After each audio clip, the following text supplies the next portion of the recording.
नमस्कार, जय हिंद। आप सभी का स्वागत है आपके अपने चैनल पे। जैसा कि आप सभी को पता है, पता क्या है तो पता है हमारा विषय विज्ञान। विज्ञान से जुड़ा प्रश्न हम लोग करते हैं और अब ताबड़तोड़ एकदम विराट कोहली के जैसा हम लोग को टिके रहना है, पिच पे हटना नहीं है, चाहे सिंगल सिंगल क्यों ना, लेकिन खेलते रहना है। मैं क्यों ऐसा बोल रहा हूँ तो आप सभी को पता है। CGL, कौन सा CGL? तो JSSC, ये झारखंड वाला बाबा, झारखंड वाला जो चल रहा है JSSC CGL 2023। अब हम लोग मान के चल सकते हैं कि वो एकदम करीब है।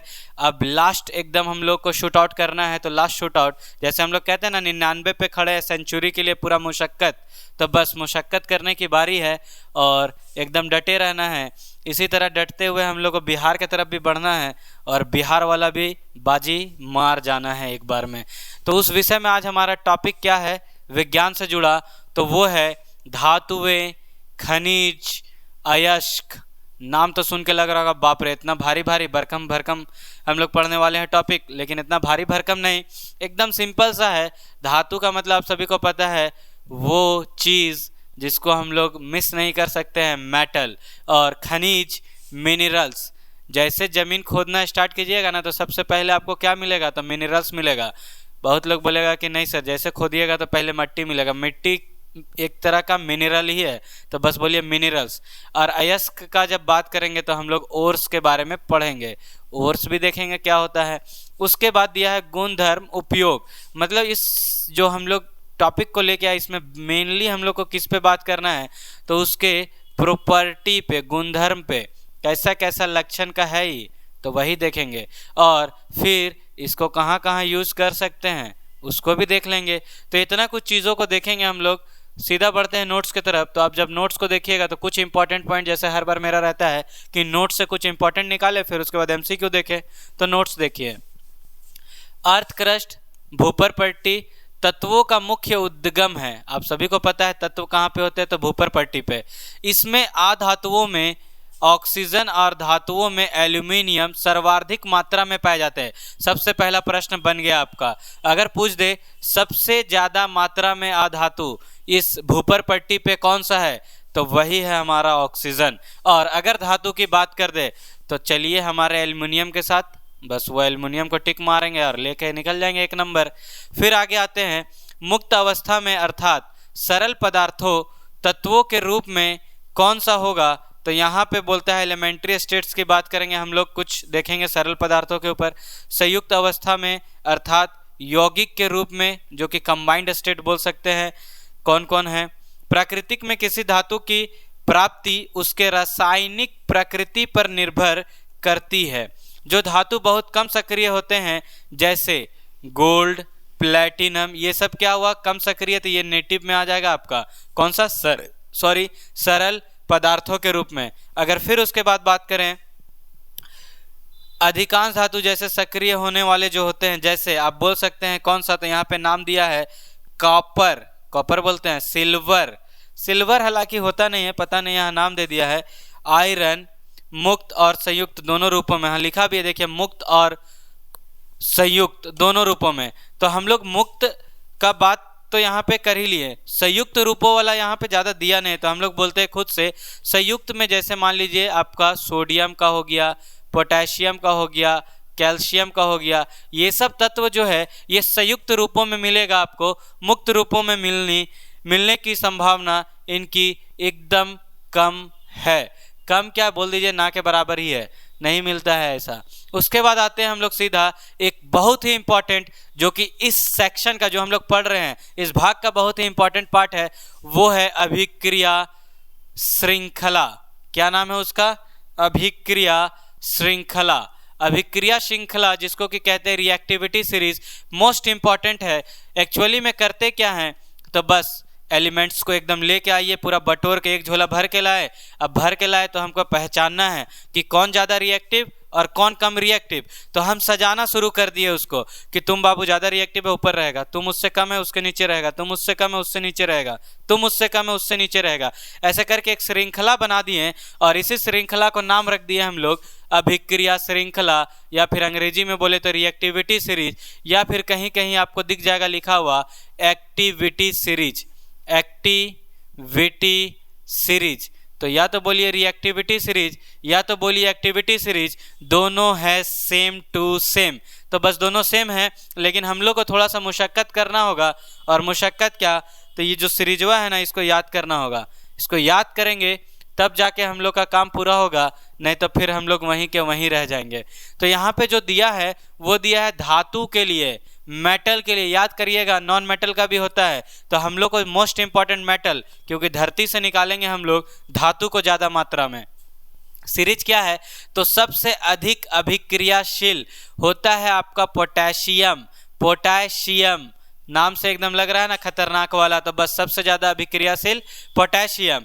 फिर होगा sodium, calcium, magnesium, aluminium, zinc, iron, lead, copper. और कॉपर के जस्ट ऊपर आपको क्या मिलेगा, तो कॉपर के जस्ट ऊपर आपको मिलेगा, याद रखिएगा, कॉपर के जैसे ऊपर आते हैं हम लोग तो मिल जाता है हम लोग को हाइड्रोजन। तो ये हाइड्रोजन जो है ना, यही हाइड्रोजन खेला करता है। यहाँ पे लिखा नहीं है आपका सीरीज में, तो कुछ चीज़ें हैं जिसको बताने के लिए हम हैं यहाँ पे। ये जो हाइड्रोजन है वो खेला करेगा, और अगर आपको हाइड्रोजन का खेला बहुत अच्छा लगेगा तो ज़रूर लाइक, शेयर एंड सब्सक्राइब करना आपके हाथों में है। कैसे खेला करता है हाइड्रोजन, तो हाइड्रोजन जो है ये बहुत बड़ा खेला इस तरह से कर जाता है। आप देखिएगा जो भी इसके ऊपर का होगा ये अम्ल के साथ जो है रिएक्ट कर जाएगा, अभिक्रिया कर जाएगा, और वहां से रिलीज कर देता है आपको हाइड्रोजन को ही। लेकिन हाइड्रोजन के नीचे वाला अम्ल के साथ रिएक्ट नहीं करता है, अभिक्रिया नहीं करता है, क्योंकि वहां से हाइड्रोजनवा ज़्यादा शक्तिशाली है ना, तो निकलेगा कहाँ से वो बाहर, और ऊपर वाला से कमजोर था तो बाहर निकल जाता है। ये वाला लाइन याद रखिएगा, आगे क्वेश्चन में हम लोग यूज करेंगे। फिर हाइड्रोजन के नीचे ही कॉपर है, फिर मर्क्यूरी है, फिर आपका चांदी जिसको हम लोग बोलते हैं सिल्वर, और फिर आपका स्वर्ण जिसको हम लोग बोलते हैं गोल्ड, सोना। तो ये आपको सीरीज कैसे याद होगा, तो बार बार घर पे जब आप पढ़ने बैठते होंगे तो प्रैक्टिस करना है। पहला जैसे पढ़ने बैठे कॉपी खोले पहले लीजिए, बोलिए पोटेशियम, सोडियम, कैल्शियम, मैग्नीशियम, मेरे साथ भी बोलते जाना है, aluminium, zinc, iron, lead, copper, mercury, silver, gold, बार बार बोलते रहेंगे, याद हो जाएगा। और इसी के नीचे एक होता है जो दिया ने है, वो कहते हैं प्लेटिनम, पीटी। पीटी मतलब प्लेटिनम। अब इसके बाद हम लोग थोड़ा सा चलते हैं किसके तरफ, तो ओर्स के तरफ। ओर्स से भी हमारा क्वेश्चन आता है, तो ओर्स को जानने के लिए हम लोगों को थोड़ा सा मिनरल के बारे में भी जानना होगा। और मिनरल्स यानी कि खनिज। खनिज आप सभी को पता है, धातु तथा उनके यौगिक पृथ्वी में जिस रूप में मिलते हैं उन्हीं को कहते हैं हम लोग खनिज। ये जमीन के अंदर मिलेगा आपको, और यही खनिज में से निकलता है ओर्स, जिसको अयस्क कहते हैं। उन खनिजों को जिनसे धातु निकालना आर्थिक दृष्टि से लाभदायक होता है, अयस्क कहलाता है। वही खनिज जिससे हम लोग धातुआ को खींच के बाहर निकाल लेंगे, कहला क्या जाएगा, तो वो कहला जाएगा अयस्क। धातु प्रायः ऑक्साइड, सल्फाइड, कार्बोनेट, हैलाइड और सल्फेट के रूप में पाए जाते हैं। कहना क्या चाहता है ये, जैसे मान लीजिए वो धातु अगर सोडियम होगा तो सोडियम ऑक्साइड के रूप में, अगर वो धातु कैल्शियम होगा तो कैल्शियम सल्फाइड के रूप में, अगर वो धातु और भी कुछ अपने मन से भी ले सकते हैं, सपोज पोटेशियम ले लिए, पोटेशियम होगा तो पोटेशियम कार्बोनेट के रूप में। अभी हम का लिखे जा रहे हैं एकदम फटाफट, तो ये फार्मूला है, कभी कभी पूछता है, लेकिन फार्मूला से ज़्यादा हम लोग को पूछेगा अयस्क का नाम, और उसी पे हम लोग को खासा ध्यान देना है। अयस्क का नाम हम लोग से एकदम पूछेगा। कुछ धातुओं के खनिज एवं उसके अयस्क किस तरह से याद करेंगे, तो ये हम लोग को बस बार बार रिपीट करके याद कर लेना है। जैसे सोडियम धातु का बात करेंगे तो सोडियम धातु का जो अयस्क होगा वो बहुत सारा है, आपको दिख रहा होगा, ये पूरा का पूरा सोडियम धातु का है। तो उसमें से जो बहुत इंपॉर्टेंट है वो है रॉक सॉल्ट, जिसका कि आप लोग फार्मूला बोलिएगा तो NaCl, अगर इसको कॉमनली बोलते हैं तो क्या बोलते हैं, सोडियम क्लोराइड, सोडियम क्लोराइड।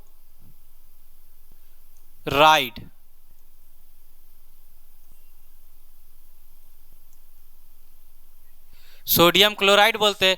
तो सोडियम क्लोराइड जब इसको बोलते, लेकिन लिखते हैं तो क्या लिखते हैं, NaCl। वहाँ तक तो क्लियर था, लेकिन जब हम लोग इसका अयस्क का नाम बोलने लगेंगे तो बोलेंगे रॉक सॉल्ट। बताओ, अब याद करना मुश्किल है लेकिन करना तो पड़ेगा। उसी तरह यहाँ पे देखिए ट्रोना के बारे में दिया, तो ट्रोना हम लोगों से पूछेगा नहीं, क्योंकि कुछ इंपॉर्टेंट चीज़ें होती है जो हम लोगों से पूछा जाता है, बहुत हायर लेवल है, हम लोग से पूछा नहीं जाएगा। हम लोग up to the mark exam की तैयारी के एग्जाम निकाल दें बस। तो उसके बाद यहाँ पे चिल्ली शोरा, जिसको कहते हैं चिल्ली सॉल्ट पेट्री, ये पूछ सकता है हम लोगों से, ये इंपॉर्टेंट है। Sodium nitrate NaNO3। उसके बाद हम लोगों से पूछेगा क्या, तो बोरेक्स का पूछ सकता है। बोरेक्स नाम सुना हुआ होगा, याद रखिएगा, Na2B4O7, Na2B4O7.10H2O, टिनकल भी इसी को बोलते हैं। और फिर हम लोग से पूछ सकता है क्या, तो क्रायोलाइट। क्रायोलाइट भी हम लोगों से पूछेगा, Na3AlF6।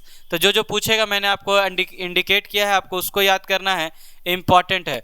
उसी तरह पोटेशियम की तरफ जब बढ़ेंगे तो पोटेशियम का क्या है, तो एक है सल्वाइन, जिसको कहते हैं KCl, ये वाला हम लोगों को याद रखना है। फिर कार्नोलाइट, ये याद रखना है, KCl MgCl2.6H2O। धुंधला धुंधला भी याद करके जाएंगे ना तो वहाँ टिक ऑप्शन देगा, टिक मार के आना है, बस टिक मार लेना है, KCl MgCl2.6H2O। इसी सिलसिले में जब हम लोग आगे बढ़ते हैं, यहाँ से दो ही इंपॉर्टेंट था, मैग्नीशियम के तरफ।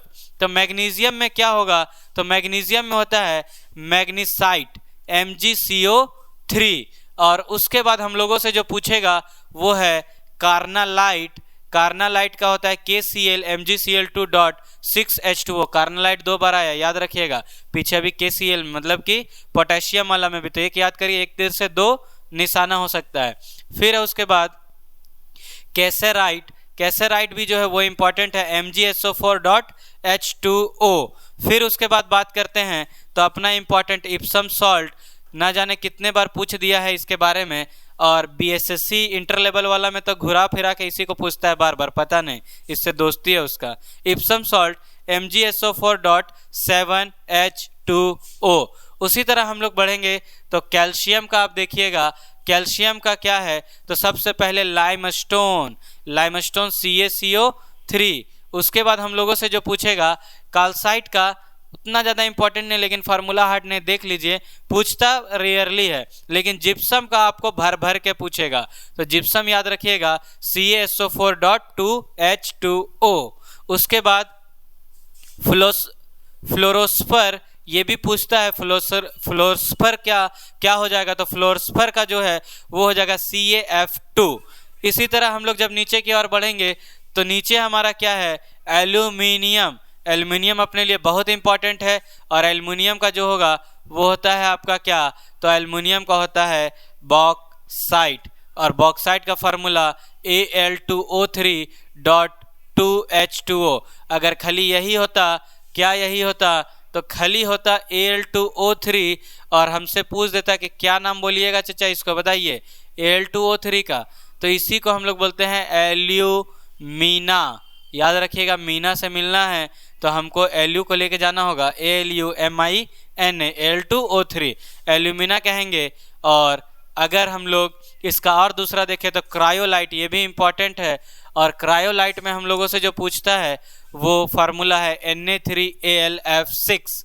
अगर मेरे साथ साथ आप कॉपी लेके बैठे तो लिखते भी जाइए, Na3AlF6। देखिए यहाँ पे कोरेंडम, कोरेंडम में लिखा है Al2O3, और हमने बताया एल्यूमिना में, तो उसको जनरली हम लोग जनरल नाम एल्यूमिना भी बोलते हैं, और अगर और का अयस्क का नाम बोल दे तो कोरेंडम भी बोलते हैं, याद रखिएगा। फिर ये वाला उतना इंपॉर्टेंट नहीं है, डायस्पोरे, और जो छोटा छोटा लगे एक बार उसको नज़र मार लेना है। उसके बाद हम लोग देखते हैं टीन का। टीन आपको दिख रहा होगा, टीन, जब हम लोग टीन को देखेंगे ना तो टीन में यहाँ पे आने दीजिए क्वेश्चन हमारा, ये रहा टीन। जब हम लोग टीन को देखेंगे तो टीन में क्या नाम होता है, तो टीन में होता है कैसेटेरिटी।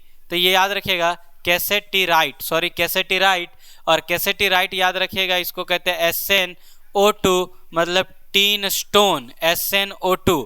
उसके बाद है आपका लीड, लीड का इंपॉर्टेंट है गैलिना, गैलिना होता है PbS लीड सल्फाइड। ये सब अयस्क का नाम है। पूछ देगा कि बताइए लीड का एक अयस्क का नाम, और 4 ऑप्शन दे देगा आपके सामने और उसमें गैलिना जरूर होगा, तो गैलिना इंपॉर्टेंट है PbS। उसके अलावा ये दोनों बहुत कम पूछा जाता है। फिर आते हैं कॉपर के ऊपर, तो कॉपर में आप देखिए तो कॉपर का जब हम लोग अयस्क देखेंगे तो इसमें ये कॉपराइड जो है वो बहुत ज़्यादा इंपॉर्टेंट है, Cu2O ये पूछा जाता है। और एक नाम इधर लिख दिया, इस नाम से पूछा जाता है copper glans, Cu2S। Copper pirates भी पूछा जाता है, तो ये भी मतलब इसका कॉपर का लगभग इंपॉर्टेंट ही है। ये नीचे का एक छोड़ दीजिएगा तो, क्योंकि एजोराइट के बारे में पूछा है हाल ही के एग्जाम में, तो ये याद रखिएगा CO3 होल 2 डॉट OH2। तो आज के वीडियो में हम लोग इतना अयस्क के बारे में समझे, अभी भर भर के अयस्क के बारे में समझना है। इतना अयस्क समझने के बाद फिर हम लोग आएंगे पूरा क्वेश्चंस पे, कौन से एग्जाम में कौन क्वेश्चन पूछा है वो सारा यहाँ पे है। बस आप लोगों को शेयर, सब्सक्राइब एंड लाइक करते रहना है। मिलेंगे नेक्स्ट वीडियो में, तब तक के लिए जय हिंद।